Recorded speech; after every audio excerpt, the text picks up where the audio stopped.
Number 3. Sharron Prior.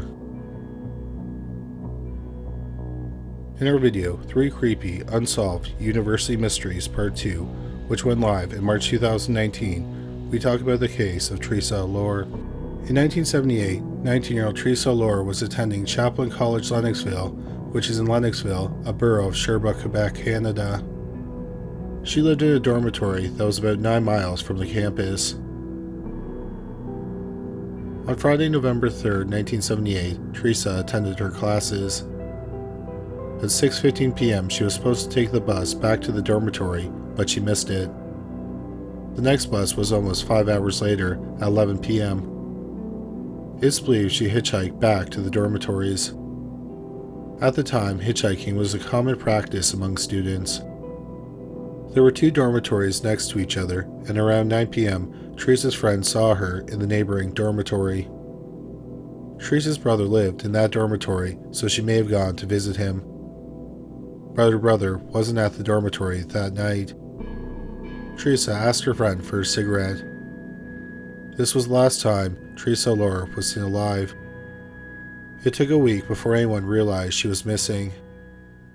When she was reported missing, the police assumed she had run away. 5 months later, on April 13, 1979, the dead body of 19-year-old Teresa Allure was found next to a creek about half a mile from the dormitories. She was only wearing a bra and underwear, and the rest of her clothes were never found. Based on a visual inspection of the decomposing remains by the police, they thought that Teresa had been strangled to death. An autopsy proved to be inconclusive. Her death was labeled a violent death of an undetermined nature. The medical examiner did not believe she had been strangled to death. After the autopsy, the police believed that while doing drugs, Teresa had a reaction or overdose and then died. Her friends, who didn't want to get in trouble, decided to dump her body. Another possibility is that she drank too much and walked away from the dormitory, then had some type of accident and died. A third theory is that she took her own life. The police's theories never sat well with Teresa's family. They believed she was murdered. In March 2001, Teresa's brother, John, contacted Patricia Pearson, a woman whom he had dated in high school. In the years since graduating, Pearson became a writer and a journalist who often wrote about crime. She worked with a criminologist, Dr. Kim Russo, who specializes in geographical profiling. Based on their work, they believed that a serial killer was on the prowl in the 1970s in Quebec. They thought there were possibly 15 victims, including Teresa Allure. Another possible victim of the serial killer was 16-year-old Sharron Prior. In the spring of 1975, Sharron lived in Montreal, Quebec. On March 29, 1975, Sharron left her family's home. She was walking to a pizzeria 6 blocks from her house to meet some friends and her boyfriend, but she never made it to the pizzeria. 3 days later, her body was found in a field in a city across the St. Lawrence River from Montreal. Her body was about 15 miles from where she was kidnapped. She was naked from the waist down. Her underwear was found hanging in a nearby tree. She had been sexually assaulted. She had also been severely beaten in the head. Her jaw was broken and she had a skull fracture. It's believed that the killer used his fists to beat her. A ring on one of his fingers did a lot of damage. Sharron had also been asphyxiated. It's believed that she was still alive when she was dumped in the field. The police believe that Sharron had been bound and gagged with white tape. Some tape was found in her hair and on one of her wrists. She had also been restrained with a man's blue shirt, which was still on her body. The police believe that Sharron was killed by the same man who attempted to kidnap a 22-year-old woman minutes before Sharron was kidnapped. Shortly before Sharron went missing, the woman was on the same street as the pizzeria where Sharron was heading. A man came up behind her and put a knife to her throat. There was a struggle, and a 12-year-old boy heard it. He came to investigate the noise, and the man ran off. The woman described the man as 6 feet tall, weighing about 200 pounds, with blue eyes, brown curly hair, and a mustache. At some point, this rendering of the man was created. The police noted that the man ran in the direction that Sharron was probably walking on her way to the pizzeria. Unfortunately, the woman's description did not lead to a break in the case. Over 4 decades went by. In 2015, the DNA from Sharron's murder was tested for DNA. They found male DNA on the shirt used to bind her. They also found male DNA on Sharron's clothes. They determined that all the DNA belonged to the same man. However, they did not find a match to the DNA. In 2017, the evidence was sent to a private laboratory in West Virginia. No progress was made at the time. 5 years later, in 2022, the evidence was again sent to the lab and the process of genetic genealogy was started. It led them to the family with the last name Romine. They learned that Franklin Romine had lived in Montreal at the time of the murder. Franklin Romine had a long criminal record. He was born in Huntington, West Virginia in 1946. He had a criminal record dating back to when he was just a youth. In 1964, he tried to escape from the West Virginia Penitentiary in Moundsville. 3 years later, while serving a sentence of 1 to 10 years for grand larceny, he managed to escape from a penitentiary coal mine. There is no record if he was recaptured or if he stayed on the lam. What is known is that 2 years later, he started racking up charges in Canada. In February 1974, Romine was back in West Virginia. This time, he was in Parkersburg, West Virginia. He was arrested after he broke into a woman's house and raped her. A couple months later, he was released on bond. Instead of sticking around for his trial, he fled to Montreal. Just under a year later, Sharron Prior was murdered. At the time of the murder, Romine was 29 and lived only 9.5 miles from Sharron's home. Months after the murder, he was arrested by Canadian Border Patrol for jumping bail on the rape charge. He was sent back to West Virginia, where he pleaded guilty to second-degree sexual assault and was sentenced to 5 to 10 years in prison. Shortly after his release in August 1982, Franklin was in Verdun, a borough of Montreal. In Verdun, he died at age 36 under mysterious circumstances. The police could not locate a death certificate. The only details the police released about his death is that it was a violent one. Afterward, his body was sent to his family in West Virginia, and he was buried in Fraser's Bottom, West Virginia. Once the police in Montreal had a suspect, they began to investigate if they could connect Romine to Sharron Prior's murder in other ways. Close to Sharron's body, the police found a shoe print. Romine had the same shoe size as the shoe print. There were also tire prints found at the scene. The police determined that in 1975, only 37 models of vehicles used that type of tire. One of them was Jeep Wranglers.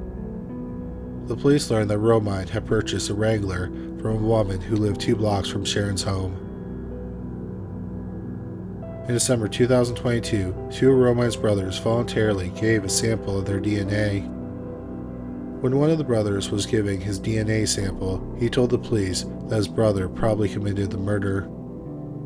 He said while he was away serving in the Marines, his brother had tried to rape his wife. The DNA testing showed that it was 140 times more likely to have come from one of their brothers. Finally, Romine resembled the sketch of the man who tried to kidnap the woman shortly before Sharron was kidnapped.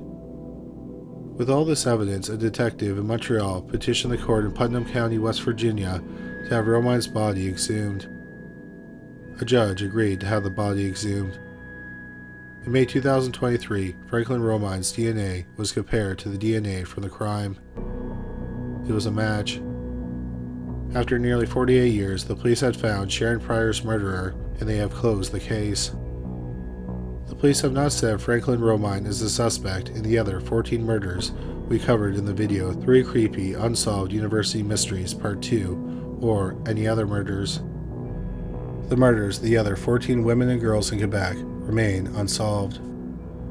We'll have a link to that video in the description box and at the end of this video. Number 2. Janet Raasch.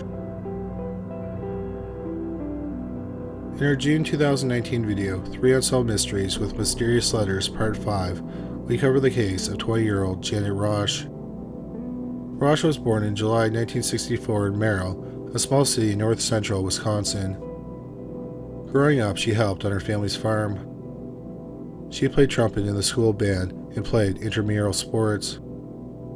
After graduating from high school, Raasch studied business at the University of Wisconsin-Stevens Point, which is about 50 miles from Merrill. Raasch was putting herself through school by working at a dining center on campus.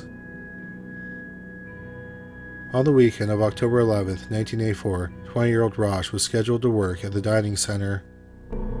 But she had plans that weekend, so she changed her shift. On the afternoon of October 11th, she was hitchhiking outside the campus. A friend picked her up. The driver dropped her off at an intersection about 12 miles from where he picked her up. This was the last time 20-year-old Janet Raasch was seen alive. When her family didn't see or hear from her, they reported her missing. A month later, on November 17, 1984, there were some hunters in the woods near Buena Vista, Wisconsin. They were about 2 miles from the intersection where Raasch's friend had dropped her off. About 30 yards from the road, they found 20-year-old Janet Raasch's partially clad remains. The body was badly decomposed. It was so decomposed that the medical examiner had problems determining how she died. It is believed that she may have been strangled to death, but this was only an educated guess. The medical examiner couldn't figure out anything else from the autopsy. It was labeled a homicide, and the police had several persons of interest. But no arrests were made, and it wasn't long before the case went cold. 18 years went by, then the police received a tip. They claimed that when Raasch died, she might have been pregnant. The police decided this was a viable lead to follow up on, so in June 2002, Raasch's body was exhumed. Also, they planned on examining the body for more forensic evidence that the medical examiner may not have known to look for in 1984, like foreign DNA. If any new evidence was found when the body was exhumed, the police did not make that public at the time. Nor did they say if Raasch was pregnant. The police considered the case cold once again. Another decade passed. Then in 2013, 29 years after the death, the Stevens Point Journal newspaper published a story about Janet Raasch's mysterious death. About a month after the article was published, the police received an anonymous letter. Initially, the police were quiet about the letter. But then, 10 months later, they went public about the letter's existence and said they were looking for the author. They did not reveal much about the contents of the letter. However, they did say that the author seemed to know details about the death that were never made public. They believed that by identifying the author, he could help solve the mystery of what happened to Janet Raasch. But the author never came forward and they were never identified. Then, in December 2020, a new detective was assigned to the case. He created a 3D model of the area where the body was found. He then worked with experts to reconstruct the scene. On October 11, 2022, the detective held a press conference and said that they had solved the mystery of Janet Raasch's death, and it was something no one suspected. It turned out that Raasch was pregnant. She decided to hitchhike to a major city to have an abortion. The friend who last saw her talked to her about her plans and told her to think about it. When Raasch left the campus, she had a duffel bag, an umbrella, a lighter, a can of soda, a radio, and a sleeping bag. These items were found about 50 yards from her body. The sleeping bag had been unfurled. The soda can was empty and upright and close to the sleeping bag, as was the radio. They were all damaged by fire. Nearby was the sweater she was last seen wearing. It was draped over her duffel bag, and they were not burned. It was initially thought that Raasch was strangled to death. But she was wearing a necklace and it was undamaged, and there were no marks on her neck for the necklace. Also, her pants were done up and her shirt was tucked into her pants, so it seemed unlikely that she was strangled to death in a sex crime. Also, 50 to 60% of her body was covered in third-degree burns, but it was only the bottom part of her body. Her neck and head didn't have many burns. So the experts concluded that Janet Raasch was not a victim of a homicide. Instead, her death was an accident. They believe that after she was dropped off, instead of continuing with her journey, possibly stopping to think about what she planned to do about her unwanted pregnancy, she decided to camp in the wooded area. She lit a campfire and drank a can of soda while listening to the radio in her sleeping bag, using her duffel bag as a pillow. Then she probably fell asleep. She was awakened when her sleeping bag caught fire. Some of her clothes then caught fire, and she ripped off extra layers of clothing she had on. She tried to make her way to the highway, but ultimately succumbed to her injuries. At the news conference, the detective said that after 38 years, Janet Raasch's case is now closed. At the press conference, no one mentioned anything about the anonymous letter. Number 1. The Colonial Parkway Murders. In our February 2017 video, 5 Unsolved Cases of Serial Killers Who Hunted Couples, we cover the case of the Colonial Parkway Murders. Many people believe that 8 people were murdered by the same person or team of people between 1986 and 1989 along or near the Colonial Parkway in Virginia. The Colonial Parkway is a 23-mile highway that courses through the cities of Yorktown, Williamsburg, and Jamestown. The first set of murders happened on October 9, 1986. 27-year-old Kathleen Thomas was a graduate at the United States Naval Academy. She was dating 21-year-old Rebecca Dowski, a senior at the College of William and Mary in Williamsburg, Virginia. On October 9, 1986, they were seen leaving a computer lab on the campus. 3 days later, Thomas's 1980 white Honda Civic was found down an embankment along the parkway. Inside the car were the dead bodies of the couple. In the hatchback was the body of 27-year-old Kathleen Thomas, and in the backseat was 21-year-old Rebecca Dowski's body. They had been bound, and there were signs of ligature strangulation. Their throats had been slit almost to the point of decapitation. Their bodies had been doused in diesel fuel. It is believed that the killer wanted to burn the bodies but couldn't. While diesel fuel is flammable, it has a higher flash point than gasoline, so it needs more heat to ignite than gasoline. The killer may have used matches or a lighter, but it didn't start the fire. Because of a lack of blood in the car, it is believed that the couple was killed elsewhere, then their bodies were put into the car. No arrests were made in the case. Less than a year later, on September 23, 1987, a jogger in the Ragged Island Wildlife Refuge near Smithfield, Virginia, found what they thought was a pile of clothes on the shore of the James River. It turned out to be the dead body of 14-year-old Robin Margaret Edwards. She had been shot in the head. Just hours later, dozens of yards away, Carl Knobling found the dead body of his son, 20-year-old David Knobling. Carl had been looking for his son for 2 days. When he heard that Robin's body had been found, he went against police orders and searched the area. David had been shot in the shoulder and the back. The police theorized that David tried to run away and then he was shot. David and Robin had met 4 days earlier. David, his cousin, and his brother picked up Robin to go to a movie. Robin was going on a date with David's cousin. The movie was sold out, so the foursome went to an arcade. At the arcade, Robin and David talked. He told her that his girlfriend recently found out she was pregnant. The 3 young men dropped Robin off at home around 10 p.m. But later that night, Robin sneaked out of the house and David picked her up. Early on the morning of September 21, 1987, a patrolman found David's Ford Ranger in the Wildlife Refuge's parking lot. David's wallet was in the vehicle, as were some clothes. The wipers and the radio were both on. The doors of the truck were open. The driver's side window was rolled down halfway. The police speculated that the killer was either law enforcement or pretending to be law enforcement. He had David roll down the window and then forced them to get out of the truck. He then forced them to walk down to the shore of the river. Robin was shot execution style, and David probably tried running. He was then shot in the shoulder and the head.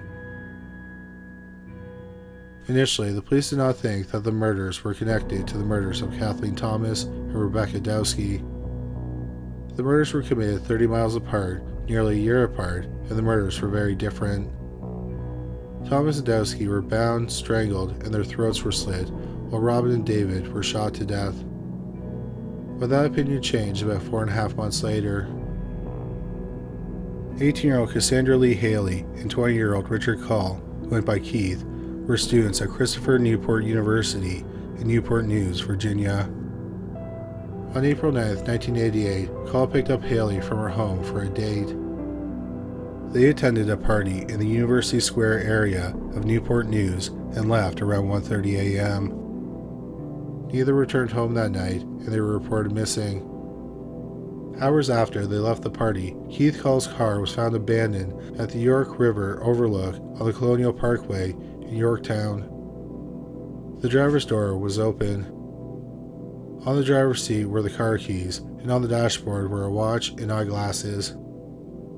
In the back seat was Call's wallet, which contained $12. Most of the clothes Call and Haley were wearing that day were also in the back seat. There were no signs of violence in the car.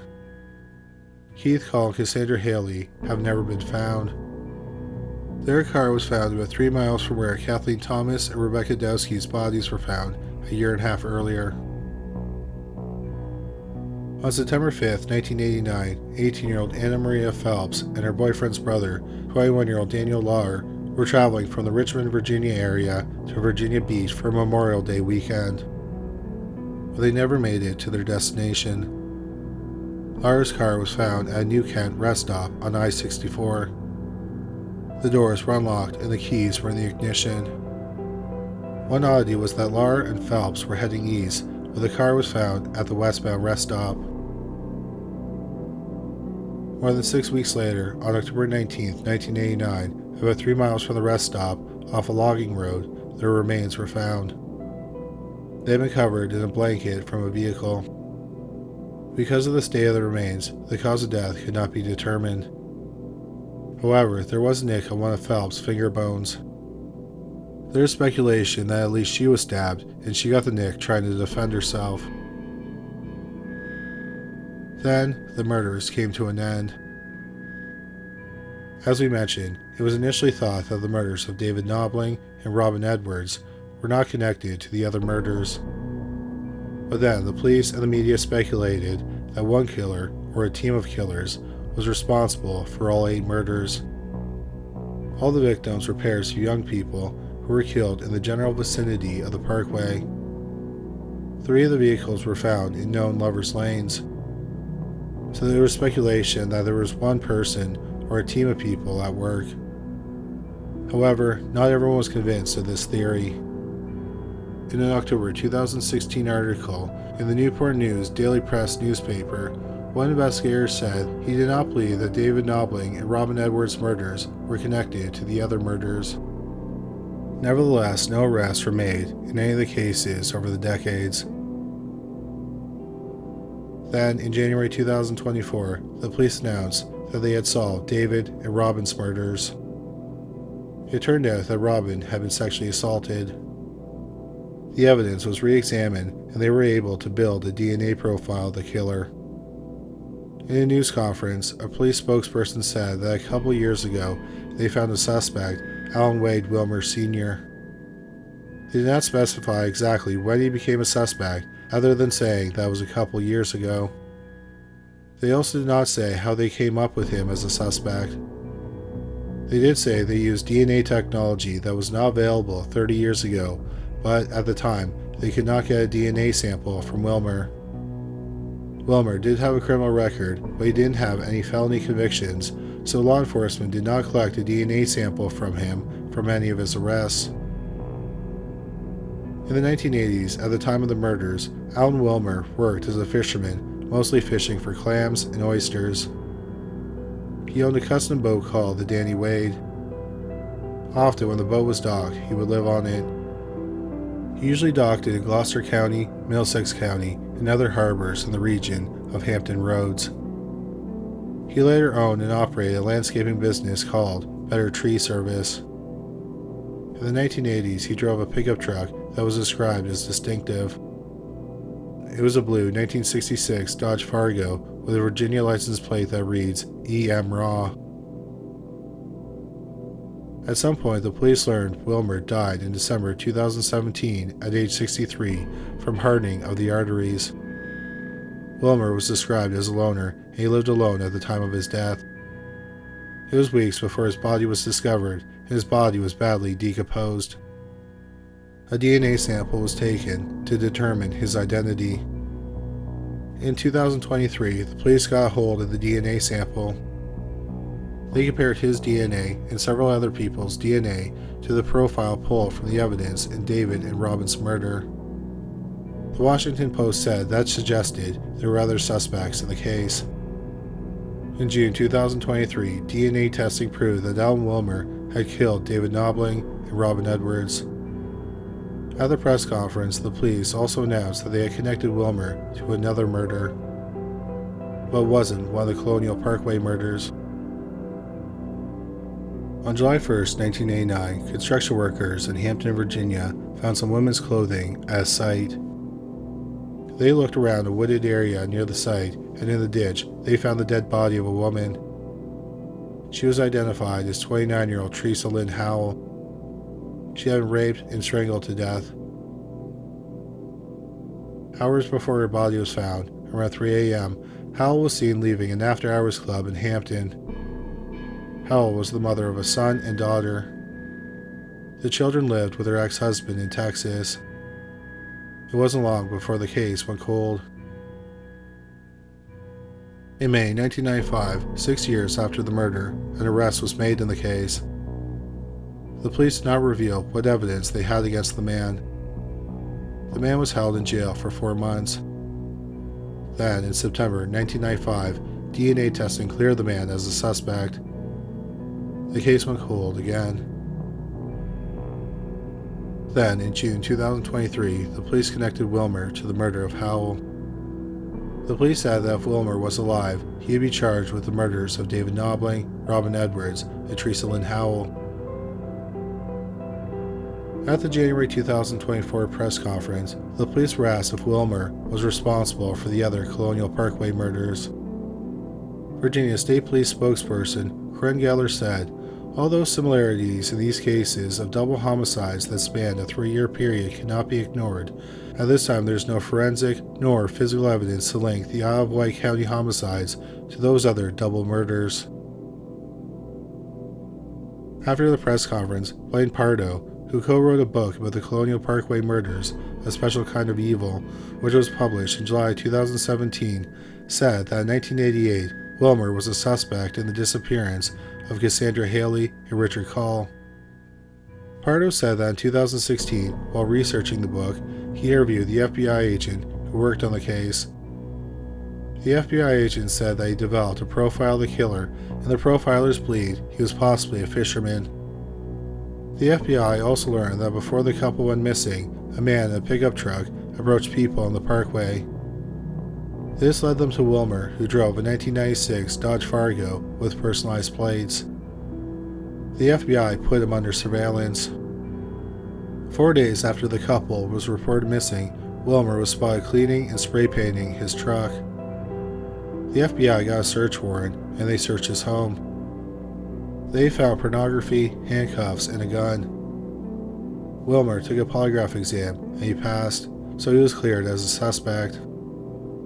After Pardo went public with this information, the FBI confirmed that Wilmer had been a suspect in the disappearance of Keith Call and Cassandra Haley. Pardo also pointed out that there were other elements of fishery and another set of Colonial Parkway murders. It was the murders of Kathleen Thomas and Rebecca Dowski. A fishing line was used in the murders, as was a hooked blade.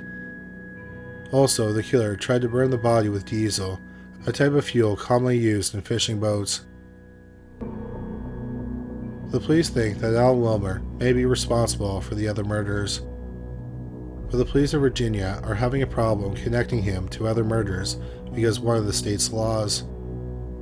The FBI's combined DNA index system, also known as CODIS, has DNA profiles from unsolved crimes. If someone's DNA is uploaded to CODIS, the FBI is alerted if a match to their DNA is found. But in Virginia, DNA can only be uploaded to CODIS if the person has been convicted of a felony. Wilmer was never convicted of a felony, and now he's dead. So even though he would have been charged with the 3 murders, he'll never be convicted of a felony. Nevertheless, the police are continuing to investigate Wilmer to see if they can connect him with any other murders. Alan Wilmer, whose nickname was Pokey, was described as 5'5" and muscular. He had blue eyes and blonde hair, and often had a close-cropped beard. If he did commit any other murders, the police are hoping to connect him to the murders. But at the time of this recording, after 36 years, the police consider the murders of David Knobling and Robin Edwards closed. And after 34 years, they have also closed the case of Teresa Lynn Howell. The other sets of murders, the Colonial Parkway murders, Kathleen Thomas and Rebecca Dowski, Keith Call and Cassandra Haley, were missing but presumed to be murdered, and Anne Marie Phillips and Daniel Lauer are still considered active. Thank you so much for watching today's video. Please don't forget to check out our new channel, Paranormally Listed. There's a link on the screen now, and there's a link in the description box below this video. Well, that's all for today. Thanks again for watching.